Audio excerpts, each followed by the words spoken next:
नमस्कार दी ओलिगो देखने वालों का स्वागत है। सीजेआई चंद्रचूड को पीएम मोदी के साथ पूजा करने का समय है, मगर हिंदुस्तान में बढ़ रहे अपराधों को सुनने और उन पर न्याय करने का नहीं। सोशल मीडिया पे उठ रहे ढेरों सवाल ने घेरा सीजेआई को। अगर आप न्यूज चैनल पर नए आए हैं तो चैनल को सब्सक्राइब जरूर करें। इंग्लिश न्यूज के लिए हमारी वेबसाइट www.theoligo.com पर विजिट करें। अब समाचार विस्तार से। क्या सीजेआई का मोदी के साथ गणेश चतुर्थी मनाना उचित है? प्रधानमंत्री नरेंद्र मोदी ने 11 सितंबर 2024 को दिल्ली में भारत के मुख्य न्यायाधीश सीजेआई डीवाई चंद्रचूड के घर पर गणेश चतुर्थी मनाई। इस घटना से सरकार और न्यायपालिका के रिश्तों पर बहस छिड़ गई है। इस तस्वीर ने सोशल मीडिया पर खूब चर्चा बटोरी। बहुत से लोग इस बात से नाखुश हैं कि सीजेआई चंद्रचूड 10 नवंबर को रिटायर होने वाले हैं। ऐसे में लोगों को शक हो रहा है कि कहीं ये मुलाकात सेवानिवृत्ति के बाद किसी सरकारी पद की बातचीत का हिस्सा तो नहीं है। इससे संविधान में दिए गए कार्यपालिका और न्यायपालिका के अलग अलग रहने के सिद्धांत को नुकसान पहुंच सकता है। सीजेआई चंद्रचूड ने अपने कार्यकाल में कई अहम फैसले दिए हैं। उन्होंने अयोध्या मामले में विवादित जमीन मंदिर के लिए देने का फैसला किया। वहीं पूजा स्थल अधिनियम 1991 को भी सही ठहराया, जिसमें कहा गया है कि धार्मिक स्थलों का स्वरूप 1947 जैसा ही रहना चाहिए। सीजेआई चंद्रचूड ने कई मौकों पर केंद्र सरकार के खिलाफ भी फैसले दिए हैं, जैसे इलेक्टोरल बॉन्ड योजना को मतदाताओं के सूचना के अधिकार का उल्लंघन बताते हुए असंवैधानिक करार दिया। लेकिन कुछ मामलों में उन्होंने सरकार के पक्ष में भी फैसले दिए हैं, इसलिए उनके फैसलों का रिकॉर्ड मिला जुला रहा है।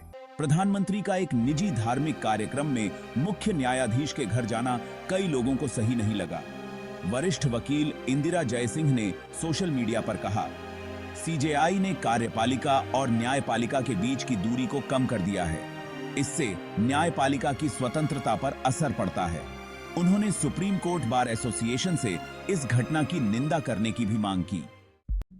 कुछ लोगों ने इस घटना की तुलना 1980 की एक घटना से की, जब जस्टिस पीएन भगवती ने प्रधानमंत्री इंदिरा गांधी को चुनाव जीतने पर बधाई पत्र लिखा था।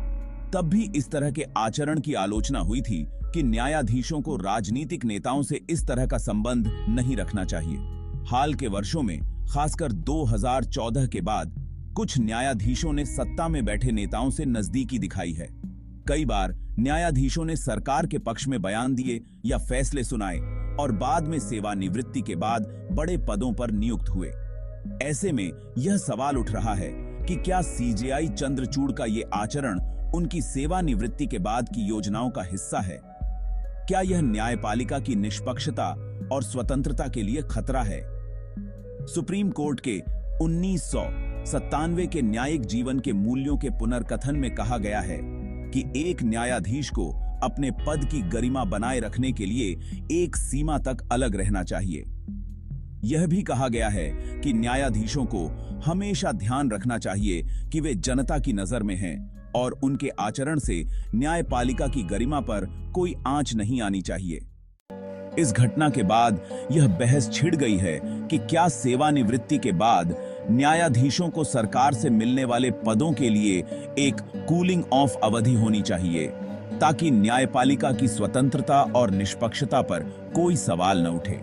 आज के लिए इतना ही। न्यूज अपडेट के लिए बेल आइकन को दबा दें और चैनल को सब्सक्राइब, लाइक, शेयर जरूर करें। आपका कीमती समय देने के लिए धन्यवाद।